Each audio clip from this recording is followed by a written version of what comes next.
श्री स्वामी समर्थ. लवकरच दर अमावस्या येते. ही अमावस्या कधी लागते तर बुधवारी 23 तारखेला रात्री म्हणजे गुरुवार सुरू होतोय तेव्हा पहाटे 2:29 म्हणजे 24 तारखेच्या सकाळी ही अमावस्या लागते आणि संपते गुरुवारी संध्याकाळी 12:41 म्हणजे गुरुवारी दिवसभर अमावस्या असणार आहे, ज्याला गटारी किंवा गतहरी अमावस्या म्हणतात. गतहरी म्हणजे काय तर गत म्हणजे मागे जे काय घडले आहे ते. हरी म्हणजे हरण. जी दुःख संकटे आहेत ती नष्ट व्हावेत, हरण व्हावे त्याचे. मग या अमावस्येला आपल्या घरामध्ये जेवढे दिवे आहेत त्यांचे पूजन केले जाते. मग त्या दिवशी सकाळी तुम्हाला लवकर उठून शुचिर्भूत होऊन सगळे दिवे स्वच्छ करून घ्यायचे आहेत.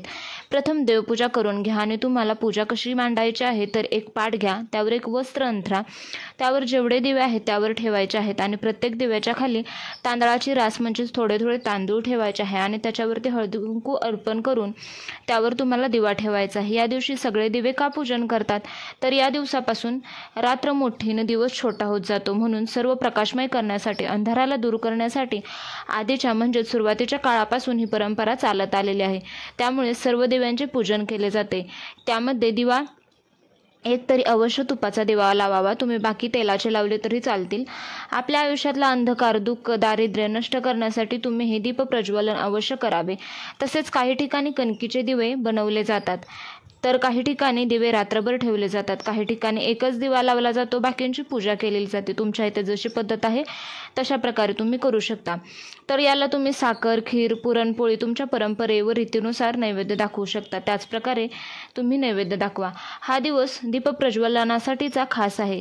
तसेच दिव्यांना फूल अर्पण करा, शुभम करोती म्हणा, तसेच प्रार्थना करा, माझे आयुष्य पण असेच प्रकाशमय होऊ दे, माझ्या आयुष्यातील संकटे, दुःख नष्ट होऊ दे.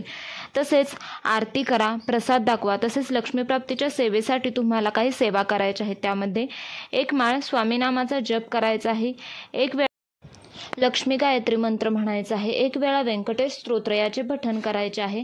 तसेच तुम्हाला आवर्जून मांसाहार टाळायचा आहे. तसेच धूम्रपान वगैरे असेल तर त्या दिवशी आवर्जून टाळा. तुम्हाला घरात त्या दिवशी फक्त दीप प्रज्वलन करायचं आहे. घरातील वातावरण प्रकाशमय, शांत, आनंदी, सुखी ठेवायचं आहे. त्यामुळेच तुमच्या घरातील संकटे, दुःख नष्ट होतील आणि तुमचं आयुष्य आनंदाने भरून जाईल. अशाच नवनवीन व्हिडिओसाठी चॅनलला अजूनही सबस्क्राईब केलं नसेल तर अवश्य सबस्क्राईब करा. तसेच व्हिडिओ पाहिल्याबद्दल धन्यवाद. श्री स्वामी समर्थ.